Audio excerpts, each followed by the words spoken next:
దేవుని నామమునకు మహిమ కలుగును గాక. ప్రభునందు ప్రియులరా, మన ప్రభువు రక్షకుడునైన క్రీస్తు యేసు పరిశుద్ధ నామములో మీ అందరికీ శుభములు. 23వ తేదీ ఆగస్టు మాసము 2025వ సంవత్సరం. ఈరోజు మనం ఒక అద్భుతమైన సబ్జెక్ట్ నేర్చుకోబోతున్నాం, ఆశీర్వాదం.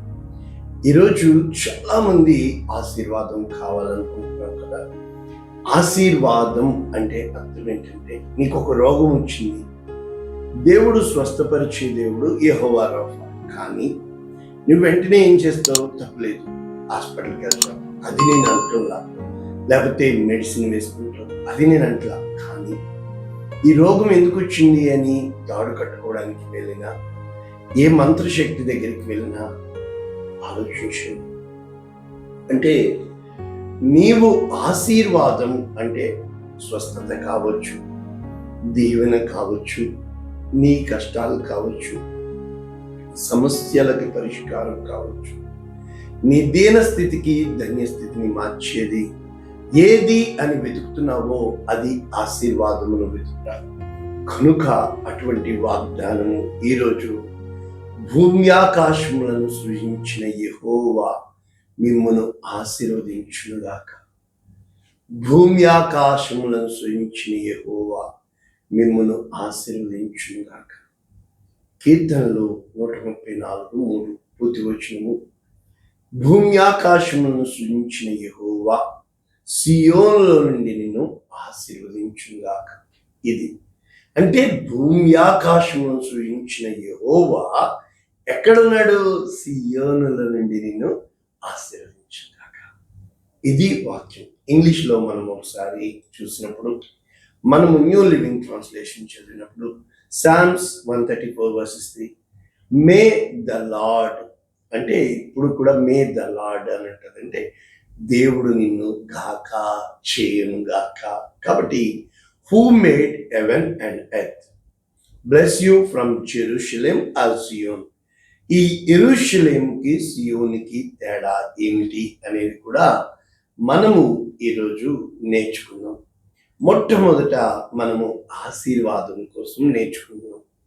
ఈ కీర్తన 134, కీర్తన 131, కీర్తన 133, ఇవి మూడు కూడా ఆశీర్వాదానికి మూడు చరణాలే ఉన్నాయి.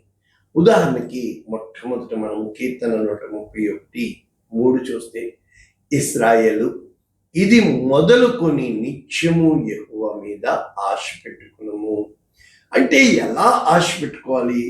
అహంకారం కలిగిందిగా నీ హృదయం ఉండకుండా, నీ కన్నులు అంటే పైన, అంటే నీకు అందని వాటి యందు, గొప్ప వాటి యందు లక్ష్యము ఉంచక, ఏ విధముగా తల్లి యొద్ద బిడ్డ ఉంటుందో ఆ విధముగా నీవు దేవుని యొద్ద ఉన్నప్పుడు అని చెబుతూ, రెండవ ఆశీర్వాద సూచన కీర్తన 133 మొదటి చరణంలో అంటాడు, సియోను కొండ మీదకి దిగివచ్చు హెర్మోను మంచు వలె.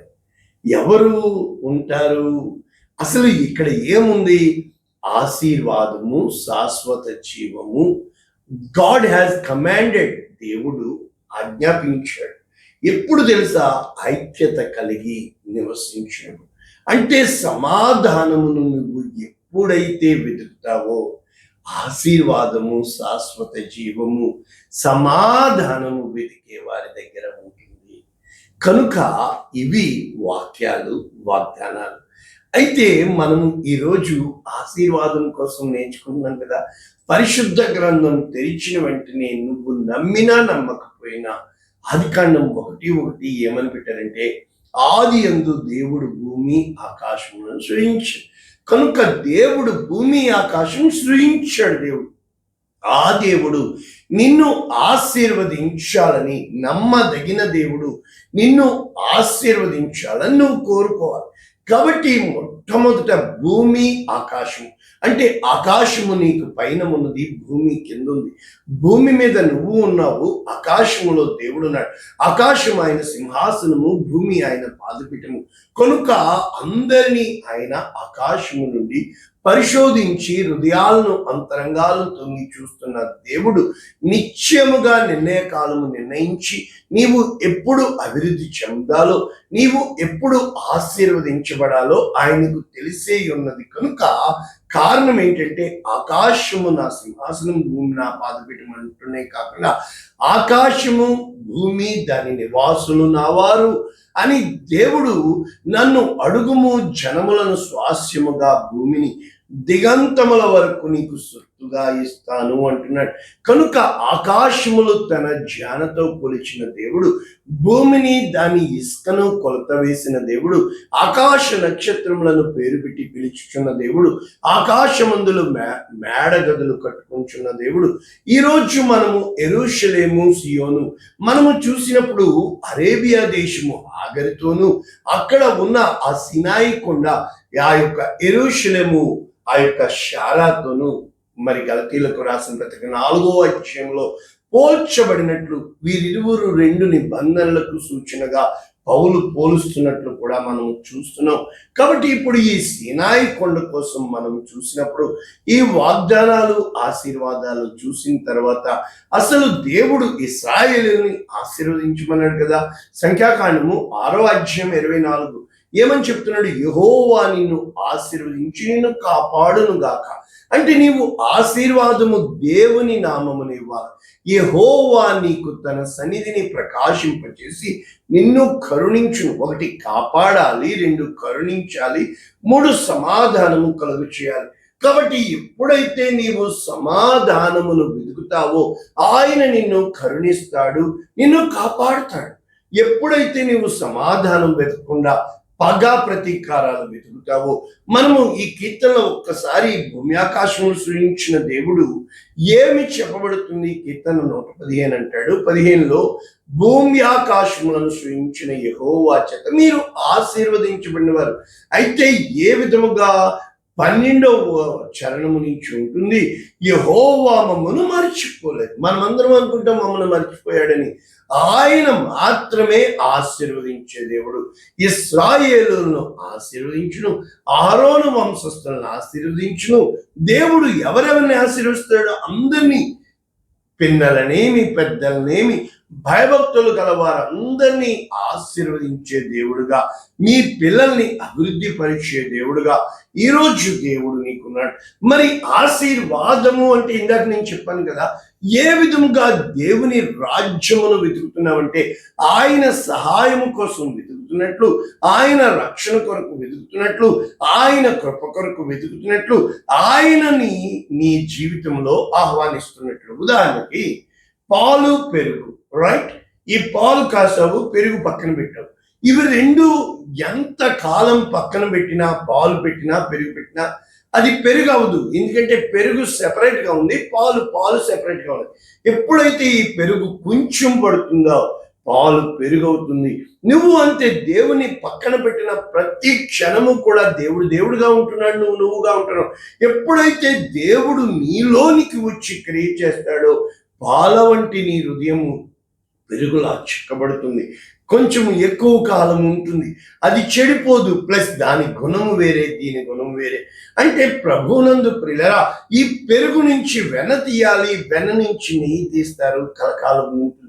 ఈ రోజున నీవు నేను, దేవుడు నాతో ఉన్నాడంటున్న నీవు, నాలో ఉన్నవాడు లోకంలో ఉన్నవాని కంటే గొప్పవాడు. అంటే సముద్రములో ఓడ ఎంతకాలం ఉన్నా ఓడ వేరేగా, సముద్రం వేరేగా ఉంటుంది. కానీ ఎప్పుడైతే సముద్రం పక్కన ఓడ పెట్టావనుకో, ఓడగానే ఉంటే సముద్రంలోకి వెళ్ళాకే ఓడ విలువ తెలుస్తుంది. ఈరోజు నీ జీవితంలో, నా జీవితంలో నడిపించు నావా, నవజీవన మార్గమున నా దేవా అని పాడాలంటే ఈ ఓడ నీళ్ళల్లోకి వెళ్ళాలి. నీ జీవితము ఆ యొక్క 10 మందిలోకి వెళ్ళాలి. దేవుని కొరకు ఎదురు చూడాలి. ఇక్కడ కీర్తన 121లో కొండల తట్టు నా కన్నులెత్తుచున్నాను, నాకు సహాయం ఎక్కడ. ఇక్కడ భక్తుడు చెప్పుకుంటున్నాడు తన సహాయము యెహోవా వలన నాకు కలుగును. కారణము ఆయన భూమి ఆకాశమును సృజించిన వాడు. భూమి ఆకాశము సృజించిన వాడే నీకు సహాయం చేయగలడు. ఇదే మాటలు కీర్తనకారుడు అంటాడు. కీర్తన 124:8, భూమి ఆకాశములను సృజించిన యెహోవా నామము వలననే సహాయం కలుగుతుంది. ఎందుకని? భూమి ఆయన మాట వింటుంది, ఆయన ఆకాశమందున్నాడు కనుక. ఇవే వాక్యాలు కీర్తన 146:6, ఆయన ఆకాశమును భూమిని సముద్రమును దానిలోని సర్వమును సృజించినవాడు. కాబట్టి ఎవనికి యాకోబు దేవుడు సహాయమగునో వారి మీద, అంటే నీవు సహాయము చేసే దేవుని మీద ఆశ పెట్టుకున్నప్పుడు, నీవు నమ్మకం ఉంచినప్పుడు, నమ్మదగిన వానికి మెడైన దీవెనలు నమ్ముట నీ వలనైతే సమస్తము నీకు సాధ్యము అని దేవుని యొక్క వాక్యం చెప్పింది. మనము సియోను అని నేర్చుకోవాలి కదా. యెరూషలేమునే కవులు వాళ్ళు రాస్తూ సియోను అని రాశారు. ఏ విధముగా రాశారు? కీర్తన 20 మనం చూసినప్పుడు 2వ చరణంలో, పరిశుద్ధ స్థలములో నుండి ఆయన నీకు సహాయము కేడము అని చెబుతూ సియోనులో నుండి నిన్ను ఆదుకుంటాడు. సియోను అంటే మనము ఇంకా లోతుగా వెళ్తే కీర్తన గ్రంథము 53:6, ఏ విధముగా సియోనులో నుండి రక్షణ కలుగును, చెరలోనున్న ప్రజలను రప్పించును, ఇశ్రాయేలు సంతోషించును మరియు హర్షించును. అంటే ఏ రోజును అయితే ప్రభునందు ప్రియులరా దేవుడు ఉండే మందిరాన్ని నువ్వు నేను వెతుకుతావో, దేవుని నిత్య నివాసము వెతుకుతామో, కీర్తన 128, యెహోవా యందు భయభక్తులు కలిగిన వాడు ఇలాగు దీవించబడనంటే సియోనులో నుండి యెహోవా నిన్ను ఆశీర్వదించును. జీవిత కాలం మటుకు యెరూషలేమునకు క్షేమం. అంటే సియోను నుండి దేవుడు ఆశీర్వదించడము అంటే, సియోను అంటే మనము ఒకసారి లోతుగా వెళ్తే యెషయా గ్రంథము 51:12 నుంచి మనము చూసినప్పుడు, నేనే మిమ్మును ఓదార్చు, అంటే బాధ కలుగ చేయవాడు దేవుడే, ఓదార్చువాడు దేవుడే. నరునికి, తృణమాత్రుడైన నరునికి నువ్వు భయపడకూడదు అని చెప్పి, ఎందుకంటే ఈ నరుణ్ణే అటు దురాత్మ ఇటు దైవాత్మ కూడా వాడుకుంటారు. మనము కూడా ఆత్మయ్య ఉన్నాం కనుక. కాబట్టి ఇక్కడ ఏమని చెప్పబడుతుంది వాక్యము? బాధ పెట్టువాడు నాశనము చేయుటకు సిద్ధపడినప్పుడు వాని క్రోధమును బట్టి నిత్యము భయపడచ్చు. ఎప్పుడైతే నీవు మనుష్యులకి భయపడుతూ, మనుష్యులను నమ్ముకుని, మనుష్యులను హెచ్చించి, మనుష్యుల ముందు నీవు, మనుష్యుల కొరకు నీవు, మనుష్యుల నిమిత్తము నీవు బ్రతికేయడం మొదలు పెడతావు, దేవునికి ఇష్టముండదు. కనుక ఇక్కడ దేవుడు ఏమని చెప్తున్నాడంటే, ఆకాశములను వ్యాపింపచేసి భూమి పునాదులను వేసిన యెహోవాను, సృష్టికర్త అయిన యెహోవాను నీవు మర్చిపోతావా? బాధ పెట్టువాని క్రోధము ఆయన కదా తీయవలసింది, నీ నిమిత్తము ఆయన కదా కార్యం చేయవలసింది. కానీ నీవు ఆయనను మరిచి, ఎప్పుడైతే ఇశ్రాయేలీయులు ఐగుప్తులో దేవుణ్ణి మరిచి వారు అన్య దేవతల వైపు, అక్కడ ఉన్న ప్రజల ఆ యొక్క ఆచారముల వైపు, వారి సాంప్రదాయముల వైపు, వారి పద్ధతుల వైపు వారు తిరిగిపోయి ఉన్నారో దేవుడు వారిని విడిచిపెట్టాడు. ఎప్పుడైతే దేవుడు విడిచిపెట్టాడో వారు నశించిపోతున్నప్పుడు, ఇక నిర్మూలమైపోతున్నప్పుడు, ఎప్పుడైతే దేవునికి వారు మొర్రపెట్టారో 430 సంవత్సరములైన తర్వాత దేవుడు ముందుగానే మోషేను సిద్ధపరిచి, నిత్యముగా ఐగుప్తులో నా ప్రజల బాధను చూచి ఉన్నాను, ఆ యొక్క కష్టమైన పనులలో వారిని శ్రమ పెట్టుచున్న వారిని నేను వారి కోసం పెట్టుచున్న మొర్ర విన్నాను, వారి దుఃఖములు నాకు తెలిసాను. కనుక ప్రభువునందు ప్రియులారా, వారు ఎప్పుడైతే ఆ మనుష్యుల నిమిత్తం మొర్రపెట్టారో, వారి శ్రమల నిమిత్తం మొర్రపెట్టారో, వారి కష్టముల నిమిత్తం మొర్రపెట్టారో, వారి ప్రతి స్థితిగతుల నిమిత్తం, నా స్థితి చూచిన దేవా, ఎప్పుడైతే నీ స్థితి ఆయన చూచాడని, ఆయన కోసం నీవు పరిగెట్టుకుని వస్తున్న దేవుడని, ఆయన నిన్ను చాచిన చేతులతో పిలుస్తున్న దేవుడని, నా తండ్రి నన్ను చూచి పరిగెడుచు ఏతించి నాపై బడి ఏడ్చెను, నవజీవమును గూర్చి ఇంటికి తోడు.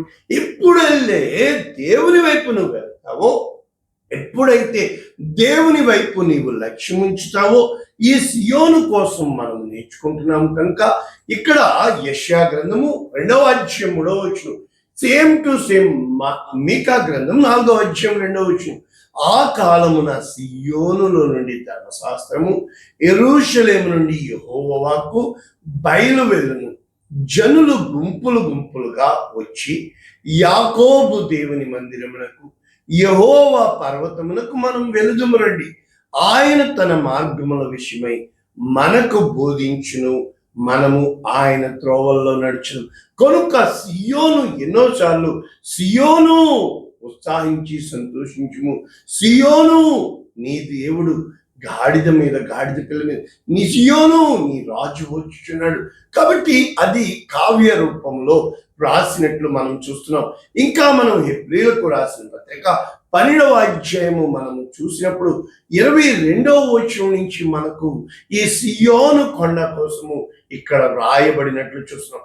ఇప్పుడైతే సియోను కొండకు, జీవము గల దేవుని పట్టణమునకు, ఎందుకు ఆ రోజు సీనాయి కొండకు వారు వచ్చినప్పుడు దేవుని మహిమ మేము చూడలేమని చెప్పారు. ఇప్పుడు సియోను కొండకు మీరు వచ్చినప్పుడు అని చెప్పబడింది. అనగా పరలోకపు యెరూషలేమునకు, వేవేల కొలది దేవదూతల యొద్దకు, పరలోకమందు రాయబడి ఉన్న జ్యేష్ఠుల సంఘమునకు, వారి మహోత్సవమునకు, న్యాయాధిపతి అయిన దేవుని యొద్ద, సంపూర్ణ సిద్ధి పొందిన ఆత్మల యొద్దకు, క్రొత్త నిబంధనకు మధ్యవర్తిని యేసు యొద్దకు మీరు వచ్చి ఉన్నారు. కనుక సీనాయి కొండ ధర్మశాస్త్రం అయితే, సియోను కొండ కృపాశాస్త్రము, మోషే వలన ధర్మశాస్త్రము అనుగ్రహించబడిను, మరి యేసు క్రీస్తు వలన కృపా సత్యములు కలిగినట్లు మనం చూస్తున్నాం. కనుక సియోను కొండ మీద ఆశీర్వాదము, శాశ్వత జీవము ఉండును. ఇక్కడ ధర్మశాస్త్రము అంటే శాపము, అదే విధముగా విధి నిర్వహణ, అదే విధముగా ఎన్నో ఆజ్ఞలు ఉన్నాయి. ఇది సీనాయి కొండ, ఇది సియోను కొండ. మెల్కీసెదెకు అబ్రహాముని ఏ విధంగా దీవిస్తున్నాడంటే, ఆదికాండము 14వ అధ్యాయం, అప్పుడు అతడు అబ్రామును అనగా మెల్కీసెదెకు ఆశీర్వదించి, ఆకాశముకు భూమికి సృష్టికర్తయు సర్వోన్నతుడైన దేవుని వలన అబ్రాము ఆశీర్వదింపబడును గాక. ఏ విధంగా నీ శత్రువులను నీ చేతికి అప్పగించిన సర్వోన్నతుడగు దేవుడు స్తుతింపబడును గాక.